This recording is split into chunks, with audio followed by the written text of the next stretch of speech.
welcome to Can't Stop the Pop, the podcast where we, that's me, Craig, and me, Matty, do a deep dive on a song from the 90s or noughties. So, Craig, you need to take a sit down. What song are we doing this week? We are doing The Saturdays and Ego. So what are your immediate thoughts? Love this song, love The Saturdays, should have been the lead single off their second album. That's my immediate thoughts. Okay, yeah, that's fair. Succinct for me, wasn't that? That was short and sweet. I knew what I wanted to say. Yes, it was very short. Well, before we get into it, who are The Saturdays and why are we talking about this song in particular? Well, The Saturdays were, I think that might be a bit debatable, a British girl group. They sort of came at the tail end of Girls Aloud and Sugar Babes, and they had an interesting career, and obviously Rochelle, now very famous, Frankie, both from S Club Juniors, S Club 8, and they sort of went on a hiatus and they just never reformed. And they are probably, every time we ever talk about the Saturdays or acts that should reform, everyone says them. And it's still a bit weird that they haven't. I do feel it's a bit weird that there's been nothing. And I kind of wonder if there's more to it, personally. I don't know. It's interesting that there was, at the time that we're recording this, it's not been long since that girl band documentary was on. And it's really funny to me that there was some real noticeable not inclusions, like, or how am I trying to say that? Just like people that weren't included, the Saturdays being one of them. It felt like there was a whole era of girl bands that were just skipped. I think it's impossible to talk about the Saturdays without talking about Girls Aloud. I'm currently wearing a Girls Aloud t-shirt.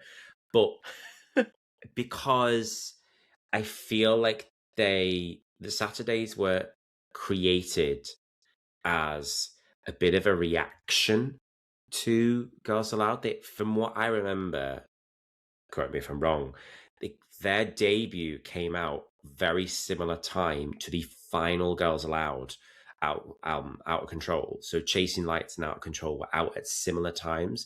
And I remember having discussions with people in which that, even though I love Girls Aloud and they're amazing, but people were already saying at that point that the Saturdays felt fresh and they felt new and different.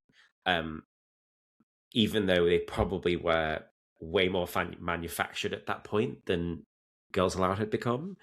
But yeah, I really loved them. I was quite a big fan, and I think they were the last girl group of that ilk of sort of manufactured girl groups, because obviously then Little Mix came along and completely, I think, with social media, changed the mold of what a girl band was. And love Little Mix, absolutely adore them. But they were a very different girl band in every respect in terms of promotion, writing, social media, in comparison to what it was 10 years previous. So Saturdays, they're also the tail end of what we talk about, really, you know. Yeah, well, I need to make this, so before anyone comes at us about talking about this song, because this was actually released on the 4th of January 2010, but it was already charting on downloads in 2009, so it was already a top 40 hit by that point. So that is why we're talking about it. But I did have to also quickly check my facts with that, because I was like, oh, it doesn't quite fit, but it does. The rules are the rules. It's fine. It's fine. We covered lovely Joe with Ambitions, and his pop debut after the X Factor came out in 2010. So we're still able to do it. But it is interesting because it's funny to me that because the Saturdays feel like they're a pop group that comes from far earlier in the decade than they do. Like the fact that they came out at the tail end of the sort of downloads era before streaming really kicked in. It's almost a miracle that they continued and were as successful as they were. They had 4.5 albums, and we could talk about the slightly weird release strategy and a banging greatest hits, and also probably the best mega mix that's ever existed of any pop group. Like, let's put it out there. The Saturday's mega mix, I think I posted recently, is the best 7.5 minutes of your life. Like, unquestionably.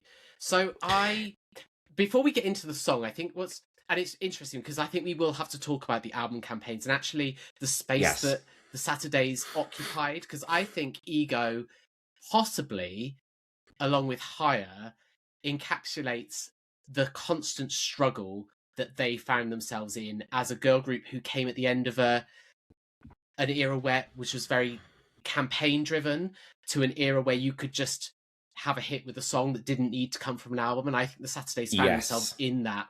So this is from their second album. You said it should have been the lead single. It wasn't the lead single. It was the second single from Wordshaker. And that album peaked at number 9, which was the same as their debut, so not a disaster. But whereas Chasing Lights spent 32 weeks in the chart, Wordshaker left the top 75 after 3 weeks. And I think people were like, oh, it was a huge disappointment. It really went wrong. I remember buying it day one because I was that big of a fan, sort of desperate for the new pop group. And the first had been inescapable. It had been a bit of like, as you say, it got to number 9, but it was just stuck around. And that campaign was really good, good, the first one. Obviously, I think it helped adding on their cover of Just Can't Get Enough and sort of like extend, which I love, absolutely adore. But it felt like the second album. I was just talking about the album campaign already, but like Forever Is Over is a decent song, but it's such a departure from what I think people thought was going to be a Saturday's song. Whereas Ego fits exactly where you would think and want them to go. So, yeah, I remember it feeling very much like they were clinging on to like, are we still as big a girl band as we thought when this song came out? I don't know if you agree. No, I do. Well, I think you're being very generous with Forever Is Over. I think Forever Is Over is a horrible lead single. I would never listen to it out of choice. It doesn't sound like a Saturday song. I just think it is naff. I don't rate it at all. I don't think it's naff. I don't think it's naff. I feel it has a real... I can see what they were trying to do and what the record company was trying to do in terms of giving them a bit of a distinction, because it's electro, but with a bit of like a rockier drum beat. Vanessa's got great vocals on it, but it is not a club remixable song. And you have to think about the Saturdays, like, who were the Saturdays fans at this point? Like, I know who the Saturdays fans were in my sphere because I was a student. At this point, I was at university. I went to see them perform their first album at a gay club in Manchester. Sorry, not Manchester, in Birmingham. Sorry, I don't know what city I live in anymore these days. But in Birmingham, and there was a real sense of like, oh, this is the new like gay group. Yeah. And all their songs from the first album, except Issues, the lovely ballad Issues, every single one of them got played in a club on a Saturday night. Yeah. Not Forever Is Over didn't. Like, that was, they were trying to go for like a Radio 2 market. And I'm just like, no, not what anyone wanted. I don't think it's a bad song. It's just not what I would have ever wanted in a Saturday song.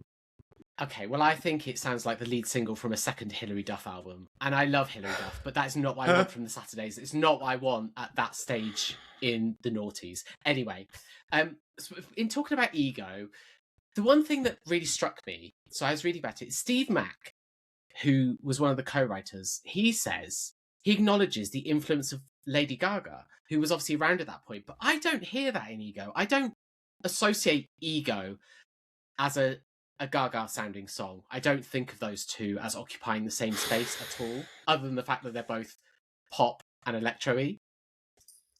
I disagree. I totally hear what he means, but I don't necessarily mean from the big Gaga hits. You have to think that if you're going to use her as an influence, tracks from like the first album, I'm talking the Fame, not the Fame Monster where she blew up with Bad Romance and Telephone. I'm talking about the Fame, an album that had tracks like Beautiful Dirty Rich and The Fame and like Nothing else AA. I can say. There's nothing else I can say. Best song. Shoot, it's absolutely not her best song, Craig. That is a lie. But like that slightly retro-y feel that Red One was using at the beginning. Think of a track like Just Dance. Like it used 80s synth but remixed in a modern way. So I could see where that comparison would come from. This song definitely has like that pulsating 80s beat slightly over a rockier drum, which is ironic because that's what I just said about Forever's Over, but I think Forever's Over does it really naffly, whereas this does it in a really futuristic, fantastic way. Yeah. I think there's, production-wise, the thing that I love, I was listening to the song again today, the thing I love is in the pre-chorus with the weird robotic so much vocoder voice. I love that. But also, you can take the cold when you're ready. I will not. It is very. It is Gaga. I guess. Yeah, I will take that. But I just think it's the chorus is a really solid pop song, and I think it's a pop song that isn't ashamed to be a pop song. And when I think of some of their other songs, like Notorious, that tried so hard to be cool. This I love Notorious. Ego doesn't try to be cool, but I think you said about their audience, I remember people reacting to this song precisely because it is a straight up pop song with catchy hooks, really good chorus, and it's performed with just this sense of slight vitriol in there that makes it work. Like I have heard people throw, you need to go and you need to sit down with your ego, like as an insult to people, because it has just that slight edge to it, and they the whole thing is just done so well. Yeah, it's one of those songs. It's not perhaps not very good to talk about an episode. It's one of those songs I find there's not a lot to unpick in terms of what it does. It just does what it does really well. But the Saturdays weren't always about that. So actually, Ego is a really good example of that. It's difficult because we haven't done a Saturdays episode before. We probably could do an entire deep dive, but I feel like this is the perfect song for us to unpick in the greater context of what the Saturdays were, because you mentioned a song like Notorious, which I love Notorious because it's just batshit, bonkers, ridiculous, trying to not be a pop song but be a dance track. And I also am going to throw out stuff like Gentleman. Like, what a bizarre song. Oh, I love Gentleman. Gentleman is so 1995. It's just terrible. It's songs that someone in other girl bands A&R departments would have gone, no, don't do that. Or the band would have had the confidence to go, no, we're not doing that. Whereas the Saturdays just would take anything, throw it at the wall, see what stuck, which is why their discography is genuinely quite, it's vast it's pretty big. And they had so many songs. Ego is great. But that's what's frustrating though. You said they threw stuff at the wall to find out what worked. Ego works. It does, but they repeated that. They repeated that with Higher. They did repeat that with Higher. They did repeat that with What About Us. They repeated that with, All Fired Up. I'd say even things like Not Giving Up. Like, I'd love that. Disco Love. Oh my God, what an absolute anthem. Yeah. Like, they knew how to do those electronic, slightly 80s sounding songs. Like all of the songs that I just mentioned, maybe not all Fired Up because that is a dance track, but the rest of them all fit within the same sphere that comes from the mold they created with the first album of This Is Love, Work, Up, Just Can't Get Enough, that production style. Ego sits in a really, really lovely place. I love that it's just them and it doesn't need to feature a rapper. I love that Vanessa's vocals. Can we just talk about Vanessa in the Saturdays? What an underrated singer. Like, her vocals in this soar. It's absolutely brilliant. When she does the ad-libs coming out of the middle eight section, chef's kiss, and I love it. Yeah. I also really appreciate that all the girls are given a solo. It's split completely equally in the verses and the bridge, even though if you sing the bridge, as in Rochelle and Molly, it's so vocoded that it could be anyone. But Una sounds great on it as well. Frankie sounds great. Vanessa, that first line of the "we used to go together" it's such an earworm. I still listen to it today. It still gets me in that sort of mood that I love.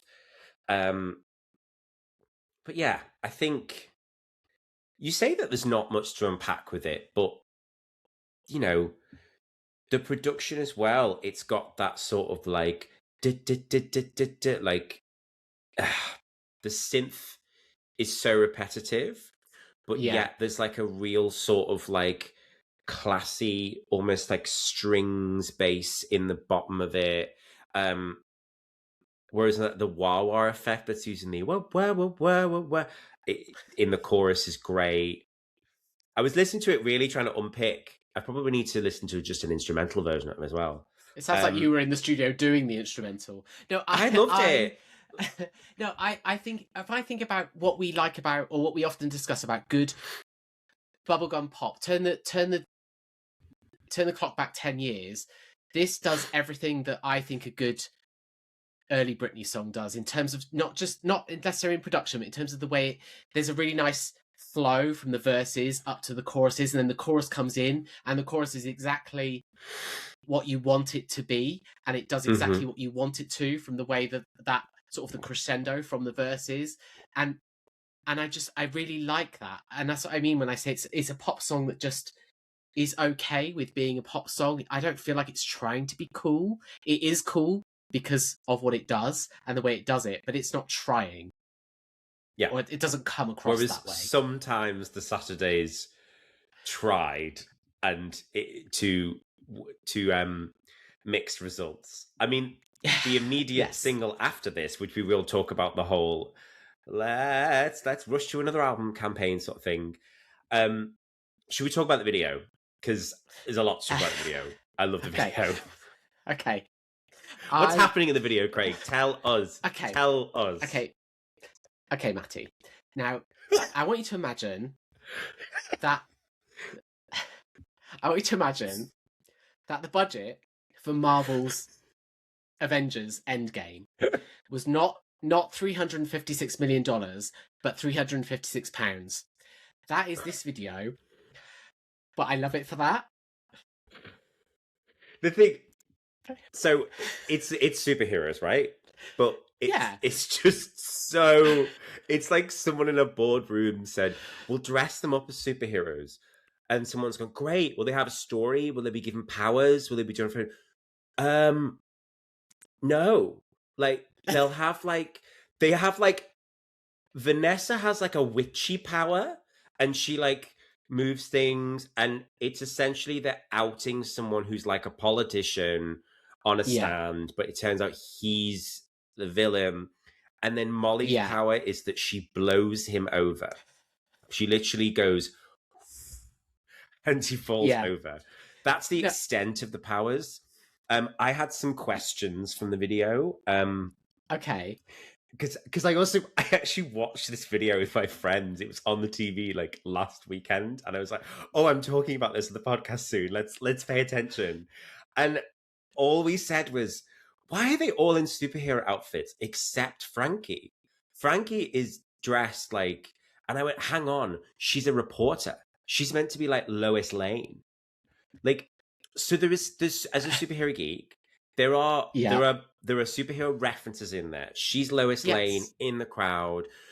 Molly is meant to be like a bit Batman-esque. She's on the top of the building with like the big gargoyle behind her. Vanessa, the yellow is a direct reference to Watchmen, which is a fantastic like R-rated comic and movie. And that's actually her outfit is like taken directly from that. I don't know what Una is doing, and I don't know what Rochelle is. Rochelle is just draped in a car. No. So, well, yes, she is. So, well, yes, I do think yes, she is. So it is. This was shot in the UK, but it attempts a sort of like a Gotham City type look. That to me is what I read it as. Gotham City Metropolis. Yes. And then, so they've all got the superpowers. You've just gone through them. So Una has firepower because he's at the podium and he starts sweating and I think there's a bit of smoke coming out from behind him. Then I love how I'd forgotten that. Like, it was so memorable that I'd forgotten that Una had fire. Then Frankie's power, she makes the cameras flash really bright in his face. So he's dazzled. But I'm not sure what power that is. Yeah, so then Vanessa's power, initially, you think she's giving herself the power to have cataracts because her eyes go white, but then she starts doing the telekinesis, so that's her power. Rochelle, superpower, so she stops the car from moving because he's trying to get away, and she just puts her hands on the bonnet and stops it from moving. So she's strong. And then Molly uses her wind to blow him, and that is it. That is their superpowers. Get your mind out of the gutter. You said it. You said it. You thought it. Honestly, to me, it's so cheap. It's such a cheap video, but I love it because you know what? It's cheap without being naff. You know that it was cheap to make. You know that it also was. The conversations were going to be happening after the album flopped, which it did. That's not. But Forever Is Over went to number 2, but then the album flopped. After that happened, they were like, "This is make or break. This has got to go top 10. This has got to be a hit." So, but we're going to have to do it on the cheap. As I say, honestly, if the Saturdays had happened a few years later, or even a few years before, I think they would have been dropped. After that second album, I get 100%.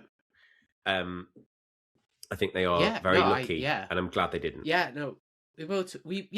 We'll talk about that. But yeah, I really, when I think of the Saturdays, I think to me, Ego visually. I'm going to get so much hate for this. It represents the Saturdays perfectly. I don't think they were never quite an A-list girl group for me. They never quite made it there, but they always had an ambition beyond what they were, and that is what Ego visually is. It has this ambition to be something so much bigger and grander than it is, but it's delivered in such a modest way, and that, to me, that is what I liked about the Saturdays. I really liked that, and I still think that it represents them. I'm sorry to say, I know that they had several bigger hits afterwards. They had more albums, but to me, this is what I think of when I think of the Saturdays. The girl group that tried and wanted to, but never. You've got to think about where we are as well. Second album, at this point, Girls Aloud are on hiatus, right? Yeah. So they've released Out of Control. They're on hiatus. There's no real other girl band in the UK. They are prize. Sugar Babes have just imploded. Like, they are prize place to be the premier girl band, and this is the budget for what should have been the lead single but wasn't, off their second album. And it's like, come on guys, like, you can do better than this. But that sort of cheapness is almost part of their charm. I love it. We're not exactly. Don't come for us. Do not come for us. We love the Saturdays, but you can't deny that. They never reached the level that Girls Aloud did in terms of household name, notoriety, or the level of the Sugar Babes, or even like the level of like something like Atomic Kitten. Like, really, they never did in terms of being an A-list group.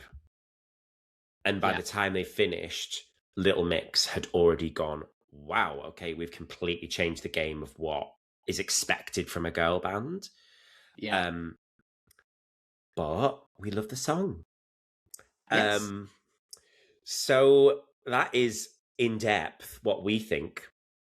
Oh, no, we're not doing that, are we? We're going to do B-sides. Right, before we talk about that, before we go into the stats, let's take it to the B-side. Craig, notable B-sides or remixes. Let's talk about it. Okay, well, you're going to talk about the actual B-side, but I'm going to talk about the almighty radio edit. Because you know me, I don't like an extended dance remix, but the almighty radio edit is so good. To me, it elevates everything that's already good about a good song and just turns it into an absolute banger. It's got a harder beat. It's, I think, slightly faster, and it's on my gym playlist. It's my go-to. I think it's easily one of my favourite Saturdays songs that I would play. So check out that. It's remix. Great. It's very, very, very good. It's great. It's on my sort of remix playlist as well. Yeah, the Almighty mix is good. Almighty have always done good remixes of stuff. Like, honestly, just go back to anything they've done back in the days of like Steps remixes as well. They just turn anything into a sort of you know, with for want of a better phrase, they turn it into an absolute pop as a clock gay club anthem of anything. That's what they do. That's what they do. But yes, the actual B-side is a song called Flashback, which is great. And it should have probably been on the second album. It feels very much like a song cut from the first album or from what would become the third album that they put together, Headlines. Yeah. But it feels like a song that was on the cutting room floor. And I say that because I do think the vocal production is so cheap. It sounds so unfinished. It was put on the extended B-side sort of greatest hits that they did, because they did the what's their greatest hits called again? Finest Selection. Finest Selection from the lyrics from Up. So on the extended version of Finest Selection, it has loads of their B-sides, some of which are like stunning and brilliant. Yeah.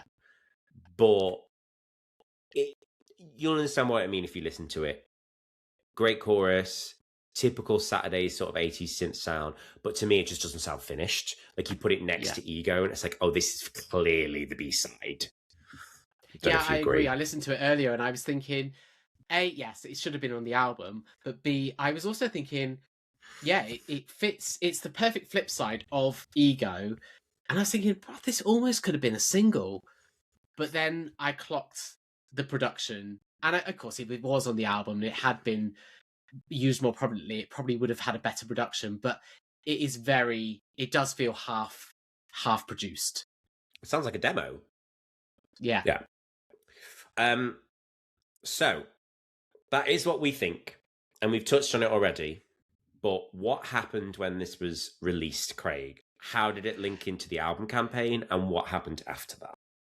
Oh my goodness. Okay, where do we start? So whenever we talk about some of the Saturday's bigger hits, invariably people go, I can't believe it didn't peak that very high. And this is one of them. So Ego peaked at number 9 in the UK, which seems low, but it was also, I think it was probably the first Saturday song where the physical release did help it, but the chart performance wasn't dependent on the physical release in the way that Girls Aloud songs were, and in the way that Sugar Babes songs often were.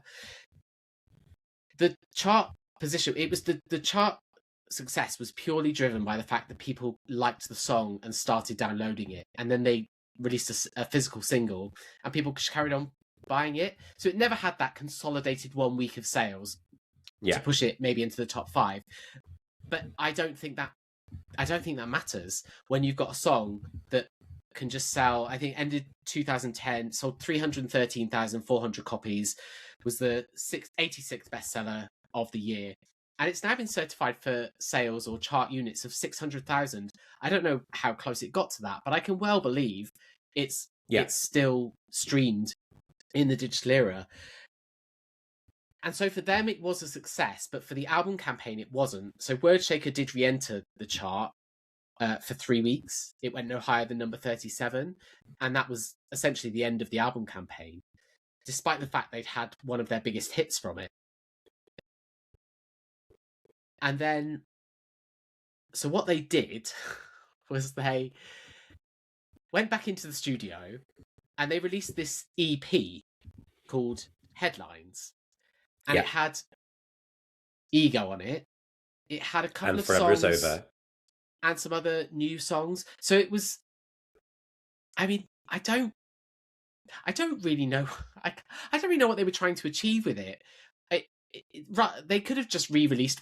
They could have just released a deluxe edition of Wordshaker. But so, as someone that bought every Saturday's album physically, and I think they were the last group I ever did that, I remember having Headlines, and it did feel weird. And what's weird is that the original version of it, you just mentioned the songs that were on it, was like a 10-track EP, like 8-track or something like that. It felt really solid. What it felt like was, this is the second Saturday's album, because the album, I'm just putting it out there, Wordshaker is their weakest album by far, because it's got so much filler. And any of the good tracks get hidden within a track list that just feels really bogged down. It's a bit long. It just doesn't, it lacked all of the freshness of the first. So it takes the best tracks from it and adds new ones, rather than adding a new disc onto that album. They just basically go, it's a fresh start. It felt like a real quick course correction. And it's telling as well that then in the streaming era, for many, many years, Wordshaker was not there. No. Their second album was then taken off. For years on Spotify, you could not stream Wordshaker. So One Shot, that's it. That's the song from, and the other song that was slightly remixed for the Headlines EP. But what they then did is that they added more tracks from Wordshaker to extend Headlines to a full album length, which is now how it's presented. But Wordshaker is also on streaming. So it's this weird concoction of like, both of them are there. Which is the second album? It felt very haphazard, and it was the lead song was Missing You, which I actually love. Controversially, some people hate it because it felt like this is a mid-tempo that we're sort of launching it with, but it feels still quintessentially Saturdays in the way that something like My Heart Takes Over or Issues does as a ballad. It still feels like the Saturdays, not Forever Is Over, which doesn't feel like a Saturday song. Missing You feels like a Saturday song. Higher is an absolute jam. But it's really weird to me that they were released in that order, because anyone else would have released the banging up tempo one first. But yeah, Ego was placed on that EP as well. So Headlines was successful. And you said about course correction. It absolutely did. It peaked at number 3. So it's their highest peaking album. And it spent 24 weeks in the top 75. So it was very successful. But I'm going to say something now. And I don't know if this is controversial or people just... I think this is the moment when it just... The Saturdays never, after Headlines, had another successful album campaign. Regardless of the quality of the albums they put out, they just ended up, for me, it felt like they ended up becoming this group that just put out song after song after song, and eventually an album turned up. But I think that's okay. And I think in the streaming era, we wouldn't even think twice about that. We'd be like, okay, well, that's sort of how music works now. You get an album every now and then, but it's just a collection of songs that have been released often, or 6 songs are out before it, and I felt from this point that Saturdays were constantly struggling between being a traditional girl group that had traditional album campaigns, and here's the lead single, here's the second single, here's the third single, and a group who could just follow where the charts were going and put out a song here, put out a song there, and be successful. And I don't think they ever truly found a way through that in a satisfactory way. Absolutely not. Like, look at then what happened afterwards, in that their technically third album, but let's call it the fourth after Headlines. I've completely forgotten the name of that album now. That's terrible. On Your Radar. There we go. So when they released On Your Radar, On My Radar, it felt very much like, oh, Notorious is the lead single, but it isn't the lead single. It was kind of a song that was released. And then All Fired Up was like the song of the album, which you probably argue is another song that you thought would have been a massive #1 hit, but it wasn't. Yeah. It's kind of their biggest song, but it's not. And then off the back of that, tried to course correct again for a slightly disappointing album campaign by releasing 30 Days, which is such a weird song. And I kind of love it. But 30 Days then sat in this weird thing of like, is a deluxe version coming of this, or is it not? And then it ended up on, is it called Ready for the Weekend? That's the Calvin Harris album. But the fourth album, is it called Ready for the Weekend? Living for the Weekend? Living for the Weekend. Ready for the Weekend is the second Calvin Harris album. See, I'm all over the shop today. But my point being is that all of the album campaigns just like bled into one. Yes. Like they released, if you include Headlines, they released 5 albums. That's as many albums as Girls Aloud. But yet, I bet you wouldn't think that they had that breadth of discography, but they did, because they just released song after song after song.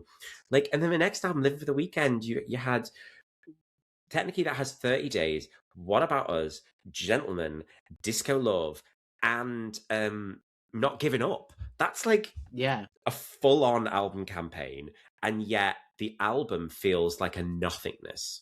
Like, yes, yeah. Who is referencing Living for the... I couldn't even remember the name. Whereas I reference Tangled Up or Out of Control. Yeah. Or We Go in Sugar Babes. I'll talk about like Taller in More Ways or like Angels with Dirty Faces.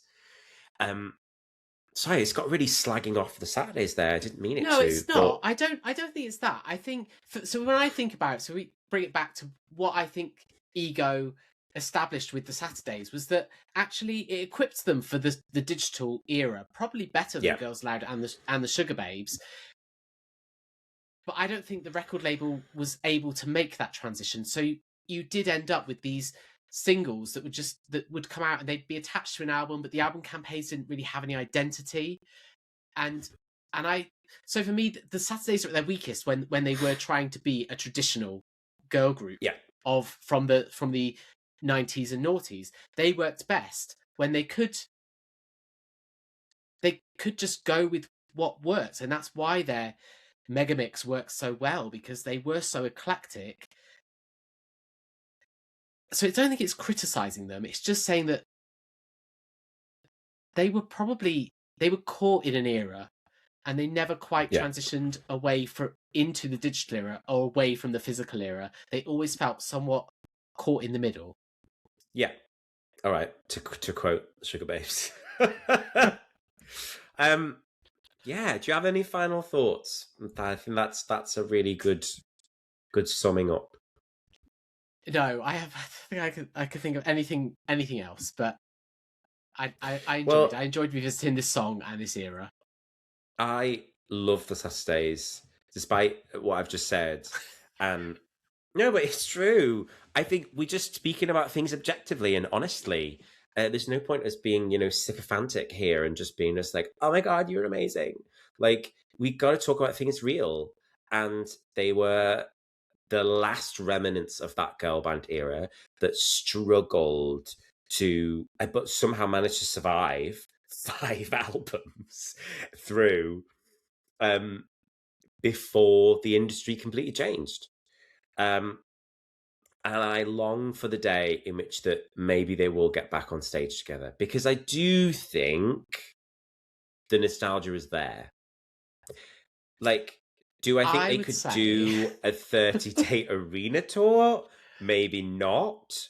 But I do think there would be room for something. Like, I really do. I think in not doing anything at all, the Saturdays have created more demand for a reunion than there ever would have been had they done it sooner or given any indication that they were going to do it, because their greatest hits wasn't successful. Their last single, which is ironically one of my favourite, I was going to say it's one of their best. No one agrees with me, but awful. I love it. Awful. What are you waiting for? It's terrible. What about an absolute banger? But they ended on a low, and they did an academy tour. That's what I mean. Like, their greatest hits was to academies. When they had done an arena tour for On Your Radar, they did arenas, but that was the only time they did an arena.